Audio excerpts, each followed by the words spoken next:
Hello बच्चों, बहुत बहुत स्वागत है आपका अपने चैनल कक्षा गणित में। बच्चों, आप लोगों की एग्जाम फिर से दोबारा बढ़ गई है। मतलब एक बार बढ़ी थी पंचायत चुनाव के कारण और दोबारा से ये कोरोना फिर से आ गया भैया। इसके कारण फिर से आपकी परीक्षा बढ़ गई है। कोई घबराने की बात नहीं है, आप निरंतर पढ़ते रहिए, पढ़ाई पर ज्यादा फोकस करिए और बारी बारी से आपको वही क्रम से पढ़ना है जैसे आप पीछे से पढ़ रहे थे। अगर आपने भैया ये चैन तोड़ दी, कोरोना की चैन तो तोड़ना है लेकिन पढ़ाई की चैन नहीं तोड़ना है। आपको बिल्कुल निश्चित रूप से उसी क्रम में लगे रहना है जैसे आप पहले से पढ़ाई कर रहे थे। ठीक है, तो आज हम उसी क्रम में आगे बढ़ेंगे। एक नया वीडियो लेकर के हम आए हैं जहां पर आपको पढ़ना है त्रिकोणमिति के अनुप्रयोग।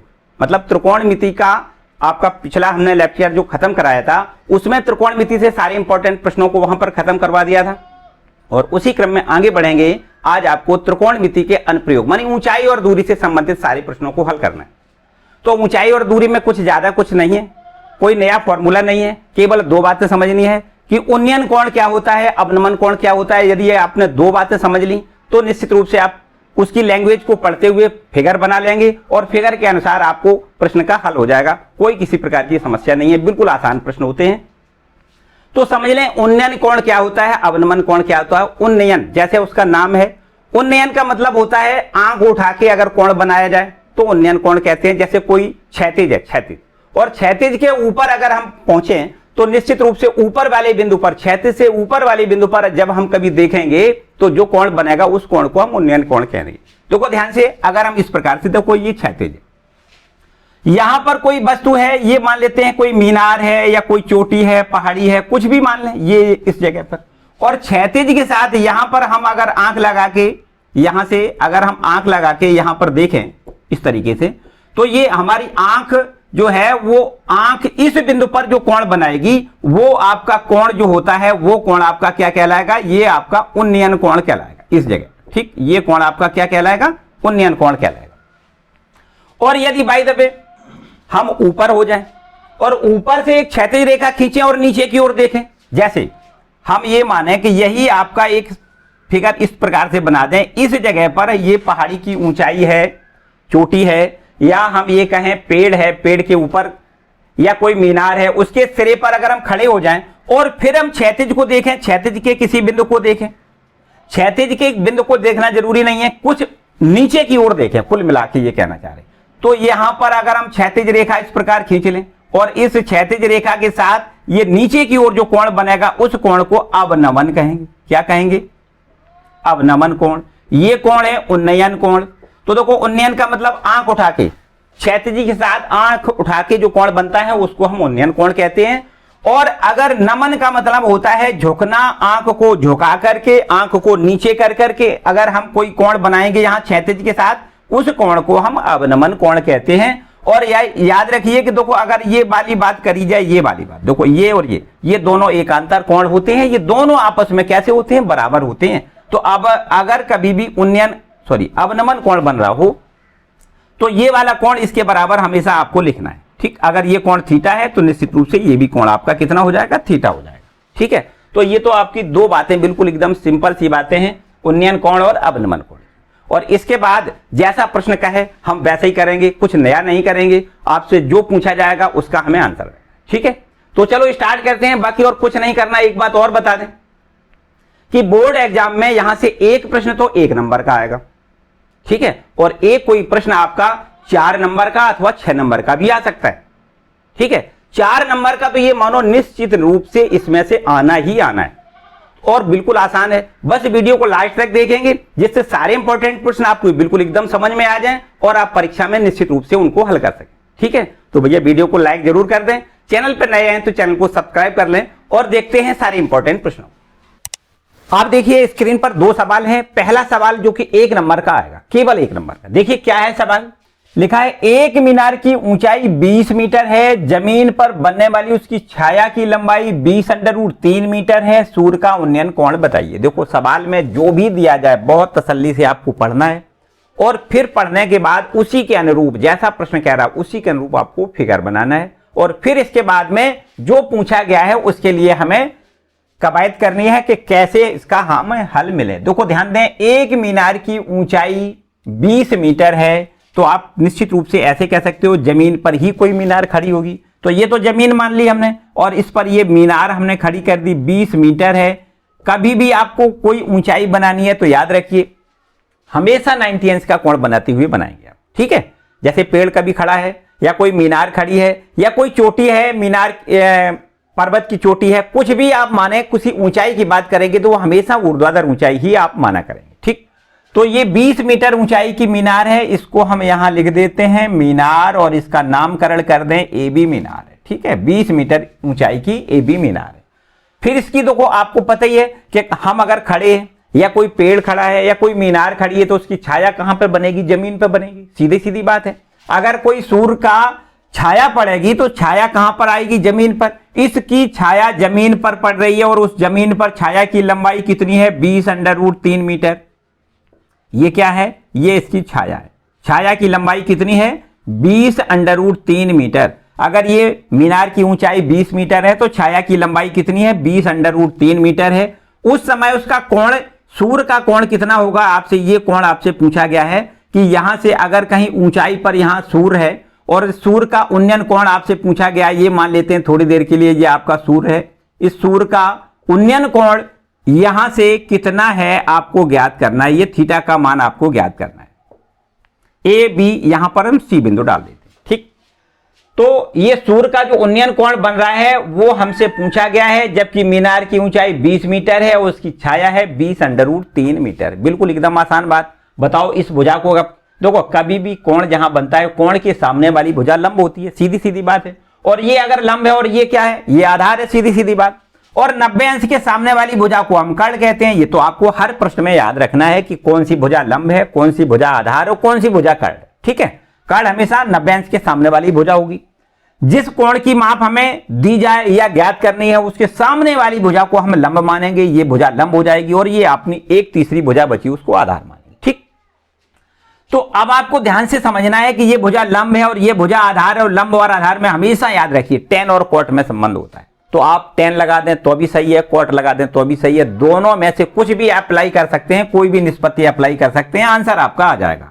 देखो ये है आपका समकोणीय त्रिभुज जिसका नाम है CAB में, CAB में। देखो हमने डिटेल कुछ नहीं लिखा, क्यों नहीं लिखा, क्योंकि हमने चित्र में लिख दिया कि ये मीनार है। अब अगर लिखना चाहो तो ऐसे लिख सकते हो कि माना ये भी मीनार है जिसकी ऊंचाई कितनी है, 20 मीटर है।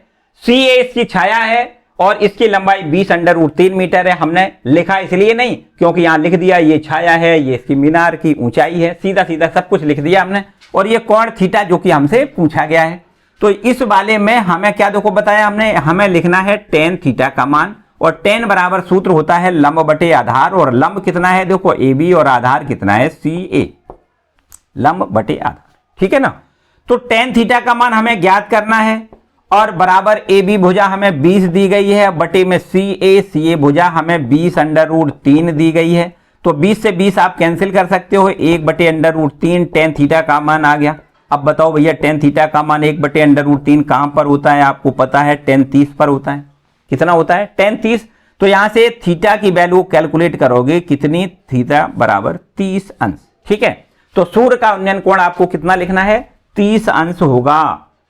बोलो भाई, किसी को कोई डाउट? एकदम सरल सी बातें हैं, सारी बातें तभी समझ में आएंगी जब आप अच्छे तरीके से सवाल को पढ़ोगे और फिर इसके बाद चित्र बनाओगे। और चित्र बनाने के बाद हमें क्या निकालना है उसकी आपको जानकारी होनी चाहिए, ठीक है। बिना सोचे समझे कुछ काम नहीं होगा आपका। ना ही कुछ ऐसे फॉर्मूले हैं जिनको आप अप्लाई करके इसका आगे इसको बढ़ाएंगे, कुछ भी सूत्र नहीं है। केवल और केवल हर सवाल में आपको यही लिखना है, साइन बराबर लंब बटे कर्ण। अगर बाय द वे लंब और कर्ण में संबंध स्थापित करना है तो आप साइन लगा दें, और आधार और कर्ण में संबंध स्थापित करना है तो हमेशा आप कॉस लगाएंगे, और लंब और आधार में संबंध स्थापित करना है तो हमेशा आप tan लगाओगे, ठीक। 3 निष्पत्तियां याद रखिए, 3 वैसे इसकी व्युत्क्रम होती हैं, उनको हमें याद रखने की भी आवश्यकता नहीं होगी। केवल 3 निष्पत्तियां साइन कॉस tan, ये अगर आपको याद है तो सारे सवाल एकदम आसान, ठीक। देखिए नेक्स्ट क्वेश्चन नंबर दूसरा देखो क्या है।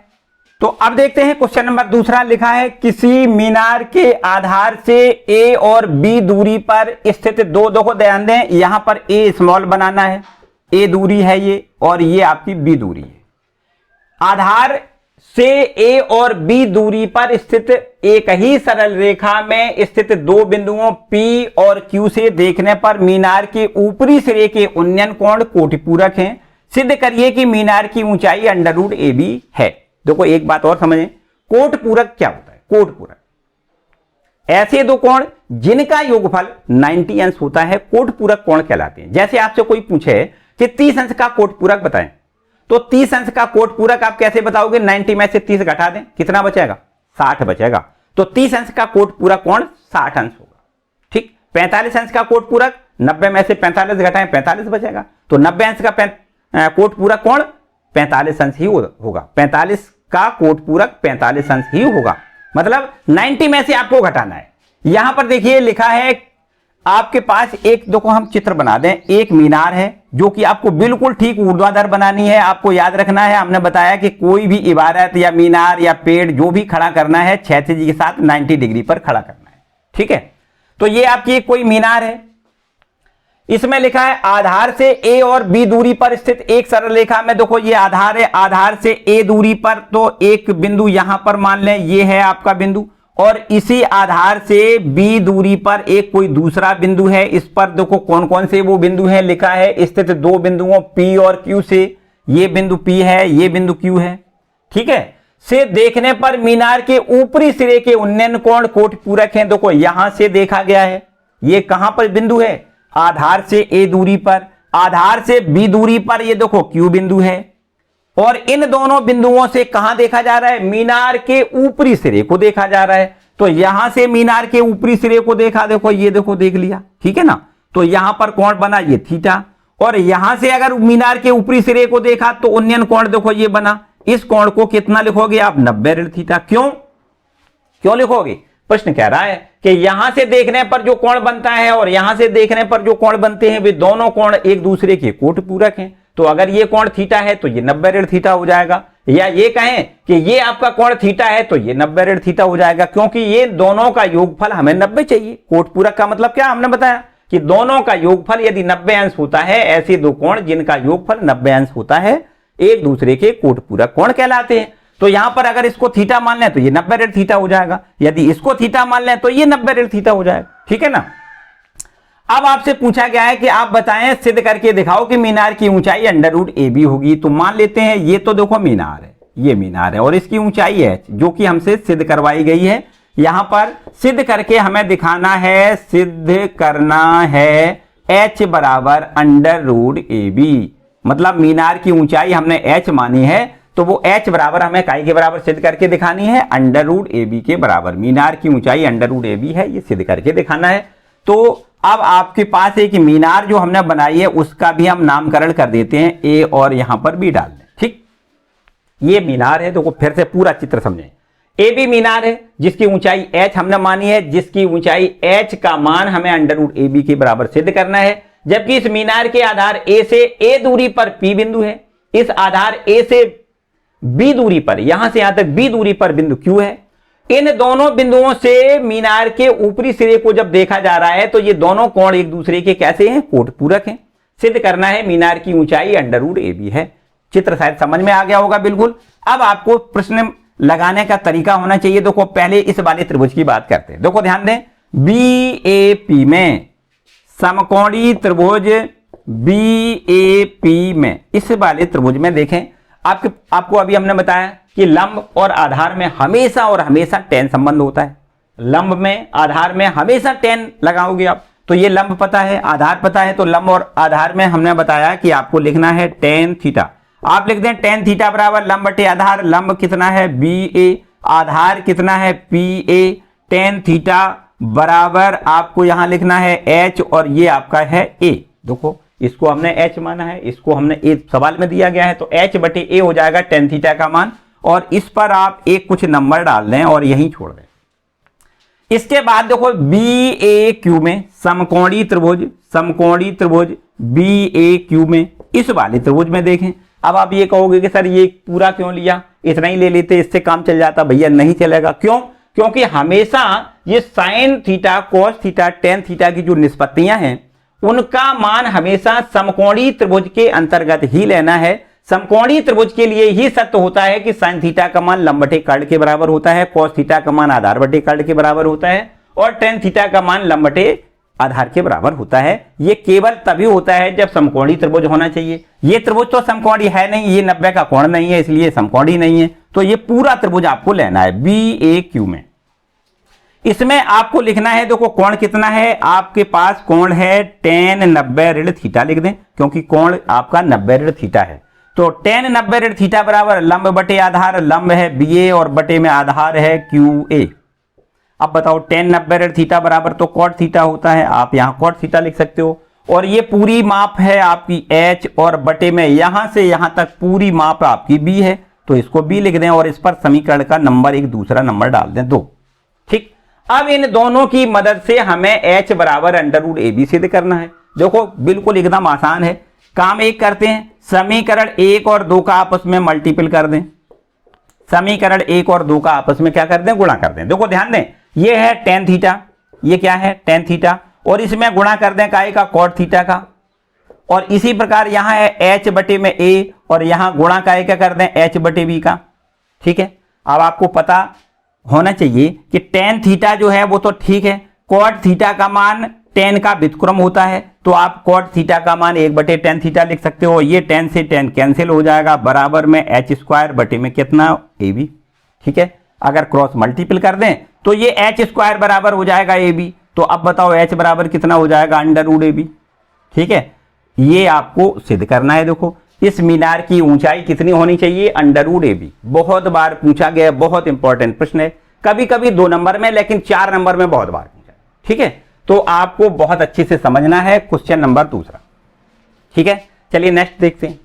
अब देखते हैं क्वेश्चन नंबर 3। देखो प्रश्न नंबर 3 में आपके पास लिखा हुआ है, एक पेडेस्टल के शिखर पर एक 1.6 मीटर ऊंची मूर्ति लगी है। पेडेस्टल का मतलब समझ रहे हो, नीचे जो बेस बनाया जाता है जिस पर मूर्ति खड़ी की जाती है उसको हम पेडेस्टल कहेंगे।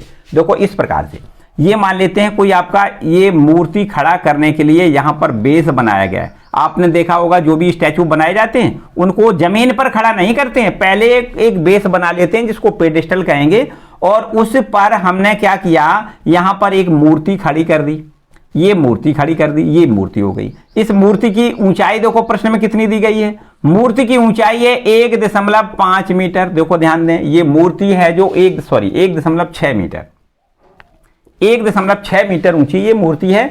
और ये आपका है पेडेस्टल।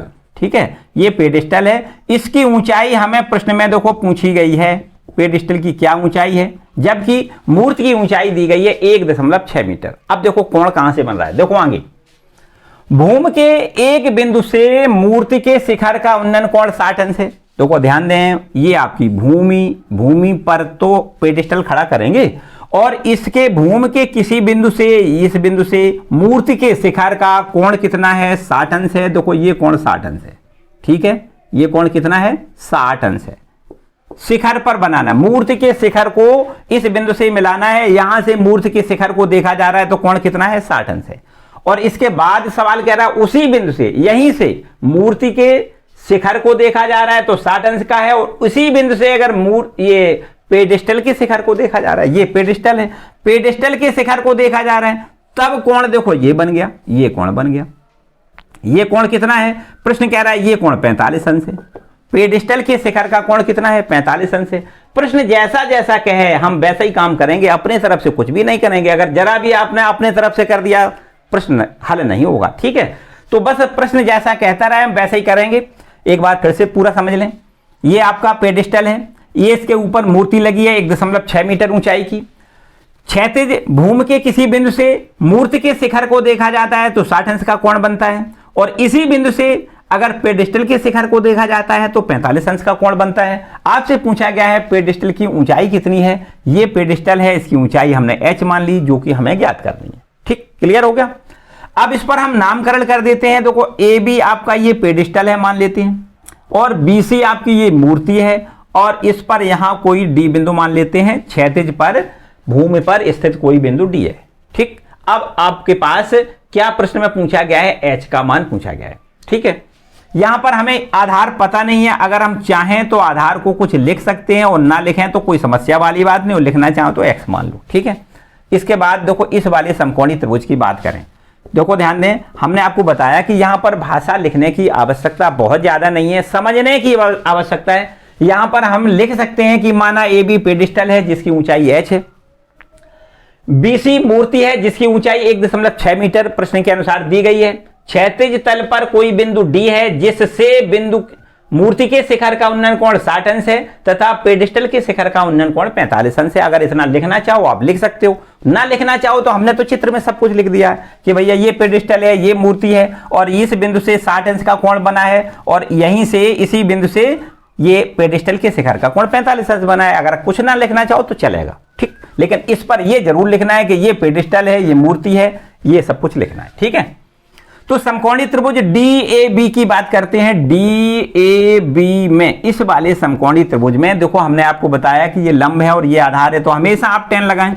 लंब आधार के लिए क्या करेंगे, 10 लगाएंगे और ये 45 अंश का कोण दिया गया है तो आपको लिखना है 10 45 बराबर BA बटे में DA लंब बटे आधार। अब देखिए tan थीटा का tan 45 का मान तो 1 होता है, बराबर में ये वैल्यू कितनी है h हमने जो कि मान रखी है और ये DA हमने x मान रखी है। अगर हम क्रॉस मल्टीपल करेंगे तो x बराबर h हो जाएगा, यहीं छोड़ दें, एक नंबर डाल दें।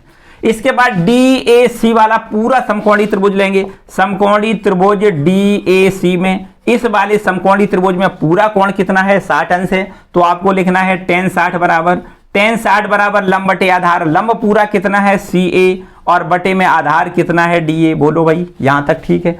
tan 60 की वैल्यू आपको बहुत अच्छे से पता है, √3 होती है और ये आपकी C से A तक पूरी वैल्यू है 1.6 प्लस h। देखो ध्यान दें, थोड़ा ध्यान दें, ये यहां से यहां तक पूरी वैल्यू कितनी है 1.6, तो ये है h, ये है, टोटल दोनों को जोड़ दें 1.6 प्लस h बराबर CA हो जाएगा। तो CA के स्थान पर आपको लिखना है 1.6 प्लस h और अपॉन में DA जो कि हमने x माना है, ठीक।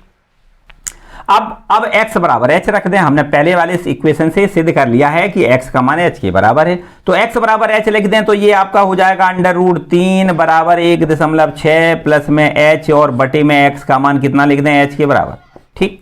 समीकरण 1 से x बराबर h रखने पर आप लिख दें इतना तो बहुत अच्छी बात है।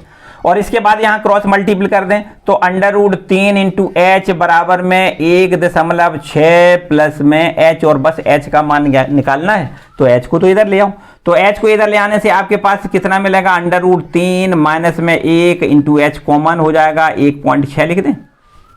क्या किया हमने, इस h को इधर ले आई तो और ये दोनों जगह से h कॉमन ले लिया, तो √3 और ये माइनस का 1 हो जाएगा बराबर 1.6। तो अब बताओ h बराबर 1.6 बटे में कितना हो जाएगा, √3 माइनस 1, ठीक। अगर आप चाहो तो √3 प्लस 1 का ऊपर और नीचे दोनों जगह अंश और हर में गुणा कर दें। √3 प्लस 1 का हर का परमीकरण करने के लिए ऐसा हमने किया है। अब h बराबर 1.6 इंटू √3 प्लस 1, जबकि नीचे देखो कैसे इनका गुणा करोगे, नीचे गुणा कैसे करोगे, a minus B A plus B वर्गांतर वाले फॉर्मूले से, a का स्क्वायर माइनस बी का स्क्वायर मतलब √3 का स्क्वायर पूरा 3 माइनस 1 का स्क्वायर तो 1 होता है। तो अब 3 में से 1 घटाओगे 2 बचेगा। यहां लिख दें h बराबर 1.6 इंटू √3 प्लस 1 बटे में नीचे कितना 2, और 2 से इसको आप कैंसिल कर सकते हो कितने बार, 0.8 बार, √3 प्लस 1 इतना छोड़ दें, सही है चलेगा। और यदि आप √3 का मान लिखना चाहें तो रिक्वायर आंसर आ जाएगा, कर दें। यहां देखो 0.8 √3 का मान 1.73 प्लस 1 आपका ज्यों का, ठीक। और बराबर में ये हो जाएगा 8.8 इंटू में 2.73 बराबर, तो 8 या 24, 8 सत्ते 56, 58 की 8 हासिल में 5 आएगा, 8 दूनी 16 और 5 21, 16 5 21 और 1 2 3 अंक के बाद दशमलव 2.184 मीटर ये आपका पेडिस्टल की ऊंचाई निकल आई, ठीक। अगर आप ना इतना करना चाहें यही लिखे आए तो भी आपका सही माना जाएगा, ठीक है, कोई समस्या नहीं। बाय द वे प्रश्न में √3 का मान यदि दिया जाए तो निश्चित रूप से आपको आगे बढ़ाना है और √3 का मान ना दिया जाए तो आप यहीं छोड़ आएंगे, कोई समस्या वाली बात नहीं। ठीक है, तो ये आपका क्वेश्चन नंबर 3 जो कि बहुत इंपॉर्टेंट है, बेहद इंपॉर्टेंट है। ठीक है, नोट कर लें। अगला प्रश्न देखते हैं। नेक्स्ट क्वेश्चन देखें, लिखा हुआ है एक मीनार के पाद बिंदु से भवन के शिखर का उन्नयन कोण 30 अंश है और भवन के पाद बिंदु से मीनार के शिखर का उन्नयन कोण 60 अंश है। यदि मीनार की ऊंचाई 50 मीटर है तो भवन की ऊंचाई कितनी है बताइए। देखो प्रश्न में जो कह रहा है उसी के अकॉर्डिंग आपको यहां पर एक फिगर बना लेना है। देखो ये लिखा हुआ है कि ये तो आपकी जमीन हो गई, ठीक, और इसमें यहां पर मीनार के पाद बिंदु से भवन के शिखर, देखो दो चीजें हैं, एक मीनार है और एक भवन। यहां पर एक हम यहां पर मीनार बना देते हैं, ये है मीनार, ये मीनार, और यहां पर एक भवन बना देते हैं, ये आपका एक भवन हो गया। ठीक, भवन मानी छोटा बना दें, मीनार मानी थोड़ा ऊंचा बना दें। ठीक है, इस तरीके से। और प्रश्न जैसा कह रहा है वैसा ही बिल्कुल करेंगे। देखो लिखा है मीनार के पाद बिंदु से भवन के शिखर को देखा जा रहा है। ये है आपकी कोई मीनार और इस मीनार का जो पाद बिंदु होगा उस बिंदु को देखो, ये यहां पर इसको हम पाद बिंदु कहेंगे। मीनार है, ये आपकी मीनार लिख देते हैं, चलो मीनार, और ये आपकी मीनार हो गई और ये आपका भवन हो गया। अब कहां से क्या देखा जा रहा है, मीनार के पाद बिंदु से, मतलब यहां से देखा जा रहा है भवन के शिखर को। तो भवन का शिखर ये है, देखो ये कोण बन रहा है, ये इतना, ठीक, कितना बन रहा है कोण, 30 अंश का कोण बन रहा है। कितना बन रहा है, 30 अंश का। अब प्रश्न क्या कह रहा है इसके आगे, भवन के पाद बिंदु से, अब भवन के पाद बिंदु से मानी यहां से कहां देखा जा रहा है, मीनार के शिखर का उन्नयन कोण 60 अंश है। तो अब भवन के पाद बिंदु से मानी यहां से मीनार के शिखर को देखा जा रहा है। तो देखो ये बन गया कोण कितना, 60 अंश का कोण बन रहा है। ठीक, जैसा प्रश्न का है बिल्कुल वैसे ही करना है, अपने तरफ से कुछ नहीं करना है। प्रश्न कह रहा है एक मीनार है एक भवन है, तो मीनार, देखो सवाल कह रहा है कि मीनार के पाद बिंदु से भवन के शिखर को देखा जा रहा है, 30 अंश का कोण बन रहा है। और अगर भवन के आधार से, मतलब भवन के पाद बिंदु से मीनार के शिखर को देखा जा रहा है, तब अवनमन उन्नयन कोण कितना है, 60 अंश का है।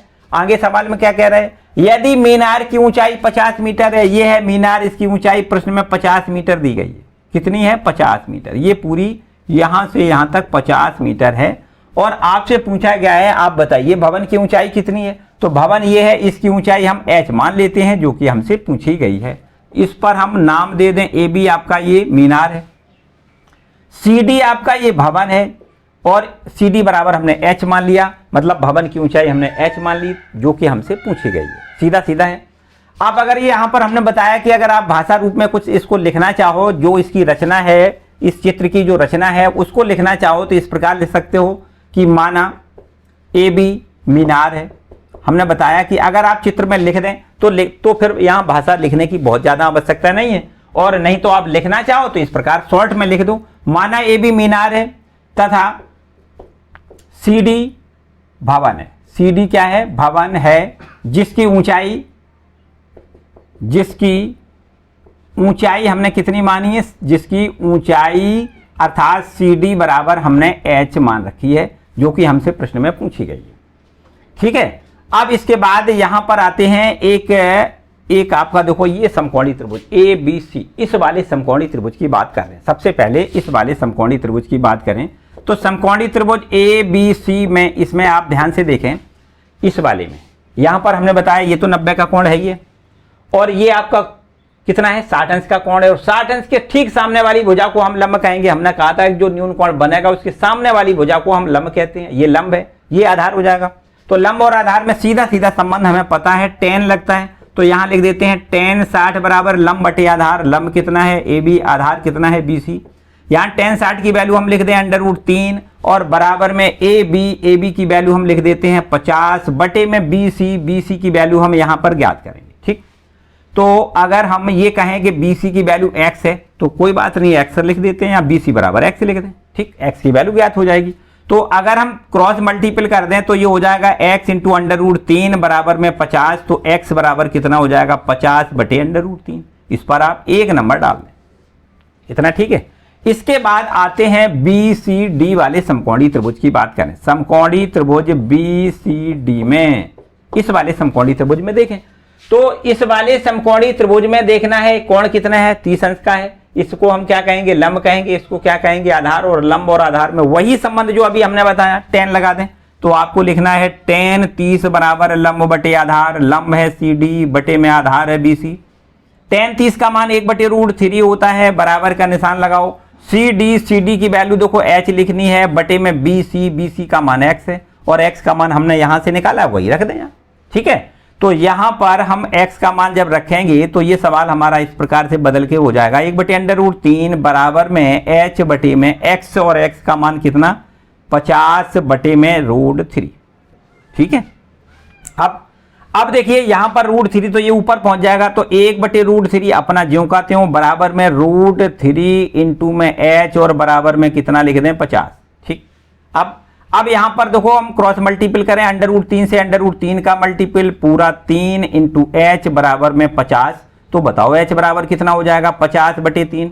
ठीक, h बराबर 50/3 का मतलब क्या है, ये टोटल जो भवन था, सॉरी मीनार जो थी, उस मीनार की ऊंचाई की तिहाई ऊंचाई हो जाएगी, सीधी सीधी बात है। ठीक है, अगर हम इसको सही बटे में लिखना चाहें तो ऐसे लिख दें, इसको काटो 16 सही 2/3 मीटर लिख दें, ऐसे भी लिख सकते हो। दशमलव में निकालना चाहो दशमलव में लिख दो, जैसा आप कहो वैसा लिख सकते हो, कोई खास बात नहीं है। अगर आप 50/3 लिखोगे तो अभी आपका चलेगा। ठीक, तो ये हो गई भवन की ऊंचाई जो कि हमसे पूछी गई थी। बहुत इंपॉर्टेंट प्रश्न है, नोट कर लें। अगला प्रश्न देखते हैं। आप देखते हैं क्वेश्चन नंबर 5, बेहद इंपॉर्टेंट, जिसमें आपसे पूछा गया है, समुद्र तट से 75 मीटर ऊंची लाइट हाउस के शिखर से देखने पर दो समुद्री जहाजों के अवनमन कोण 30 अंश और 45 अंश हैं। यदि लाइट हाउस के एक ही ओर एक जहाज एक दूसरे जहाज के ठीक पीछे हो तो दोनों जहाजों के बीच की दूरी ज्ञात करिए।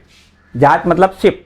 ठीक है, तो आपके देखो ये ऐसा प्रश्न में दिया गया है, जैसा प्रश्न दे बिल्कुल वैसे ही आपको बनाना है। देखो ये आपका हमने कोई मान लिया समुद्र का तल है, और इस पर एक आपका ये लाइट हाउस बना हुआ है। लाइट हाउस का मतलब ऐसे मानो आप ये कोई टावर सा बना है जिस पर लाइट लगाई जाती हैं, किनारों पर, समुद्र के किनारों पर लाइट लगाई जाती हैं, जिससे कि समुद्र के अड़ोस पड़ोस में आने से कोई खतरा से टाला जा सके। ठीक है, तो यहां पर एक लाइट हाउस है। इस लाइट हाउस में प्रश्न कह रहा है कि 75 मीटर ऊंचाई का है। ये कितना है, 75 मीटर ऊंचाई का ये लाइट हाउस है।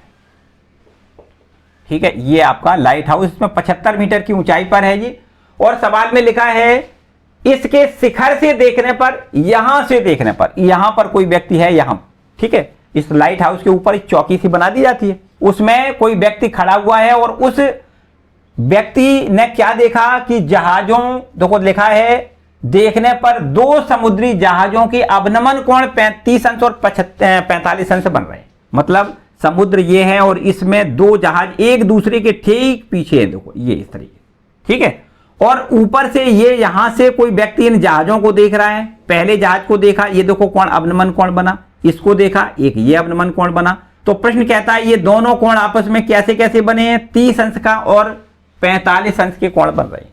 तो इस व्यक्ति ने इस जहाज को देखा, तो अवनमन कोण देखो हमेशा ऊपर बनते हैं भैया। ये देखो इस प्रकार से क्षैतिज रेखा आप खींच लें, और ये आपका कोण 30 अंश का होता है। ये देखो 30 अंश का दिया गया है, और ये वाला दिया गया है 45 अंश का। ठीक, यहां पर एक जहाज है, जहाज यहां लिख दें जहाज, और एक जहाज आपका ये। प्रश्न जैसा का है बिल्कुल वैसे ही करना है, नया अपना कुछ नहीं करना है। लिखा है शिखर से देखने पर दो जहाजों के अवनमन कोण 30 अंश और 45 अंश है। यदि लाइट हाउस के एक ही ओर, देखो ध्यान दें लाइट हाउस ये है, इसके एक ही ओर दोनों जहाज हैं, और वे दोनों जहाज एक दूसरे के ठीक पीछे हैं, देखो ये भी लिखा हुआ है। तो दोनों जहाजों के बीच की दूरी, मतलब इन दोनों जहाजों के बीच की दूरी आपसे ये पूछी गई है। मान लेते हैं इन पे देखो नामकरण कर दें।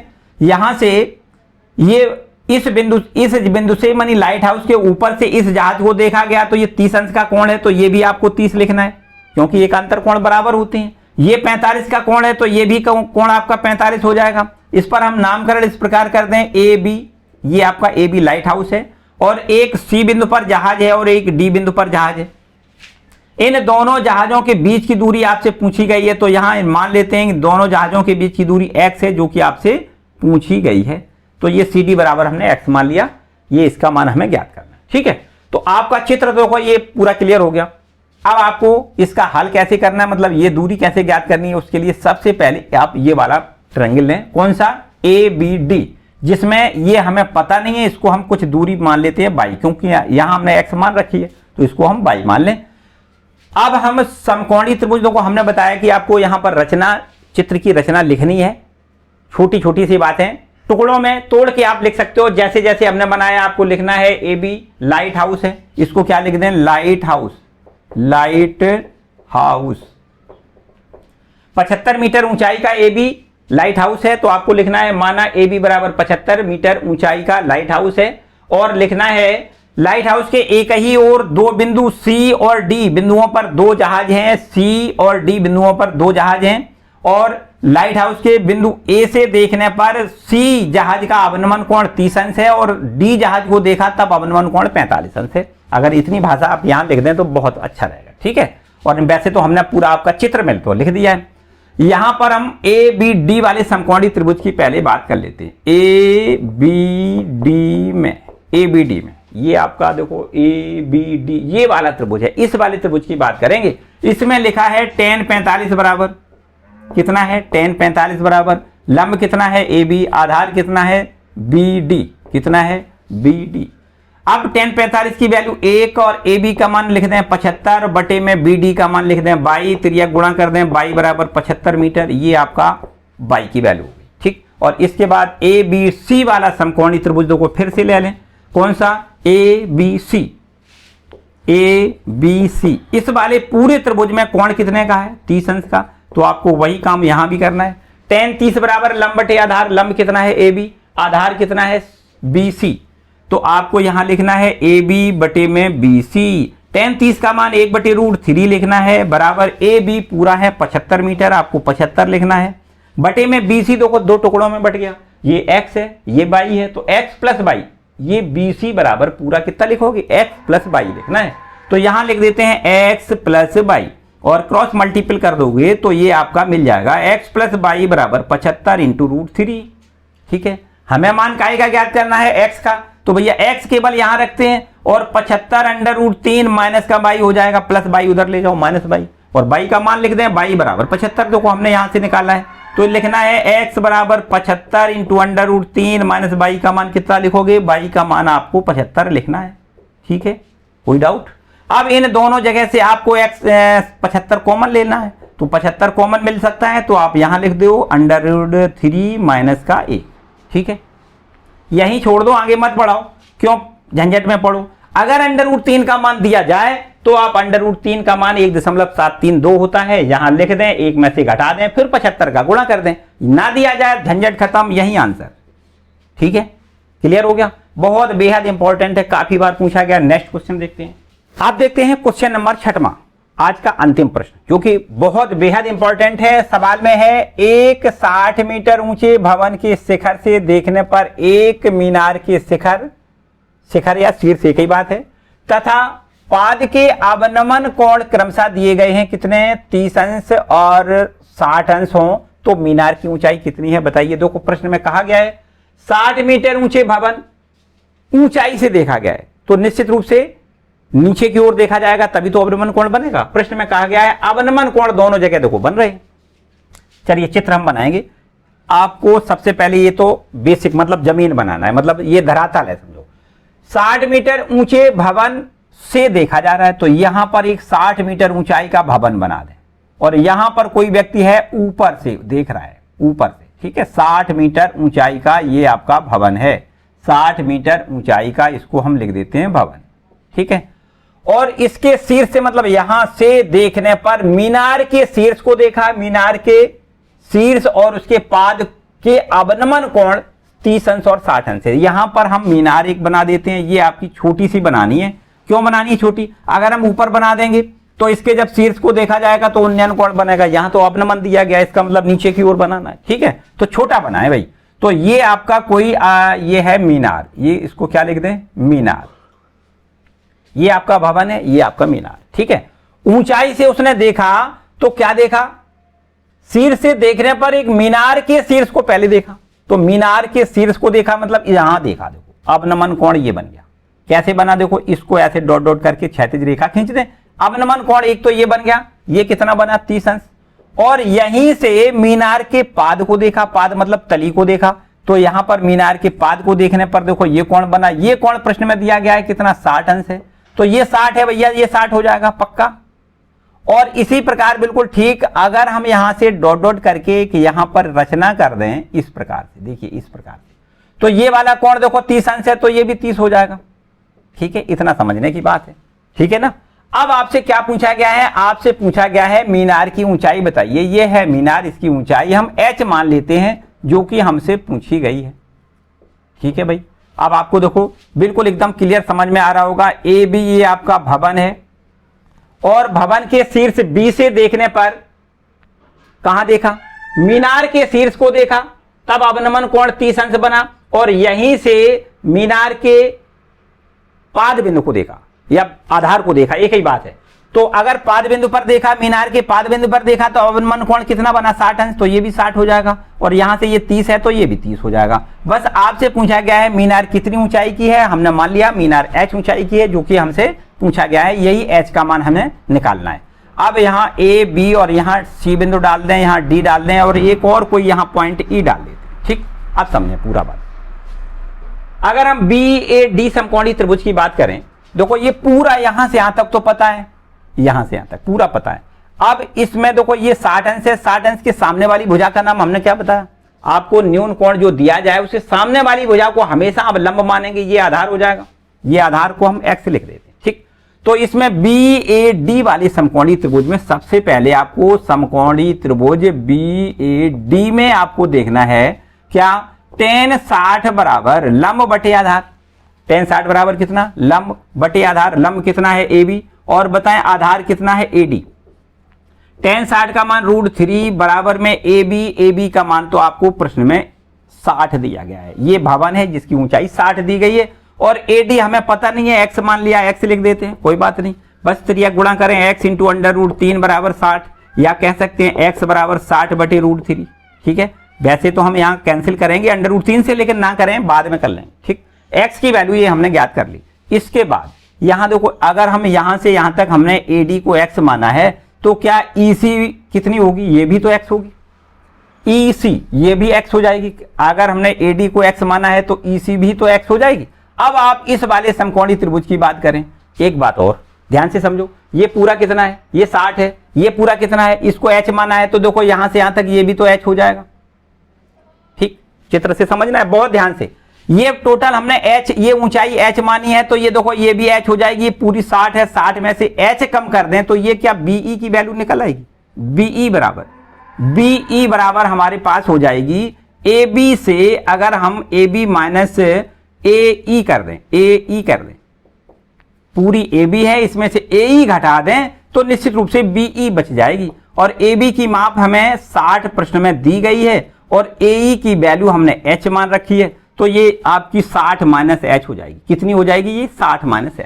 ठीक है, इसको बाद में यहां पर आप देखते हैं BEC में, समकोणी त्रिभुज BEC में, इस वाले समकोणी त्रिभुज में देखें, इसमें देखो कोण कितना है 30 अंश है, तो आपको लिखना है tan 30 बराबर लंब बटे आधार, बताओ लंब कितना है, BE है, BE, और बटे में आधार, आधार कितना है EC, कितना है EC। अब बताओ tan 30 का मान तो पता है √3, 1 बटे √3 होता है ना, 1/√3 बराबर BE हमने ये निकाल रखी है कितनी, 60 माइनस h लिख दें, और बटे में c, इसको x लिख दें। ठीक है, बस क्रॉस मल्टीपल कर दें, आंसर आ जाएगा, बिल्कुल एकदम सिंपल सी बात है। x का इधर गुणा करो, x बराबर 60 माइनस h और इंटू में √3। ठीक, अब x की वैल्यू कितनी है, ये देखो x की वैल्यू है 60 बटे में √3 बराबर में, इसको यहां लिख देते हैं 60 माइनस h इंटू में √3। ठीक, अब √3 ये बटे में है, जो यहां से हटाएंगे तो यहां गुणा हो जाएगा, तो आपको लिखना है 60 बराबर में 60 माइनस h इंटू √3 से √3 का गुणा पूरा 3 हो जाएगा। ठीक है, इस 3 का अंदर गुणा करेंगे तो ये मिल जाएगा 60 बराबर में 60 का 36 18 मतलब 180 माइनस में 3h। ठीक है, समझ में आ रहा, बिल्कुल एकदम, बस एक स्टेप और समझ लें, बिल्कुल एकदम आंसर आ जाएगा। 3h इधर ले आओ, माइनस का है इधर ले आओगे प्लस का हो जाएगा, और ये आपका 180 से आपको 60 घटा देना है। 3h बराबर हो जाएगा कितना 120, और बस h बराबर 3 का भाग कर दें 120 बटे में 3, 3 चौको 12, 40 मीटर ऊंचाई की ये आपकी मीनार ज्ञात हो जाएगी। मीनार की ऊंचाई कितनी है 40 मीटर। ये मीनार जो हमसे पूछी गई थी 40 मीटर ऊंचाई की। ठीक है, तो इस प्रकार से हमने आपको यहां पर सिर्फ और सिर्फ 6 प्रश्न हल करवाए, सिर्फ और सिर्फ 6। निश्चित रूप से ऐसी उम्मीद है कि इन 6 प्रश्न में से आपको एक प्रश्न जरूर मिलेगा। ठीक है, आप अच्छे से नोट कर लें, अच्छे से नोट्स बना लें और परीक्षा के दिन इसका जरूर रिवीजन कर लें, अच्छे से समझ लें। ठीक है, तो आज के लिए फिलहाल इतना ही आपको पढ़ना है। नेक्स्ट वाले वीडियो में आपको नेक्स्ट जो आपका चैप्टर आ रहा है उससे संबंधित बहुत इंपॉर्टेंट चुने हुए सारे प्रश्न मिलेंगे जो आपको आगे वाली वीडियो में मिलेंगे। फिलहाल आज के लिए इतना ही। तो आज का वीडियो आपको कैसा लगा मुझे कमेंट करके जरूर बताएं, और वीडियो पसंद आया है तो इसको लाइक जरूर कर दें, अपने दोस्तों के साथ इसको शेयर कर दें, और चैनल पर नए आए तो चैनल को सब्सक्राइब कर लें। Thank you.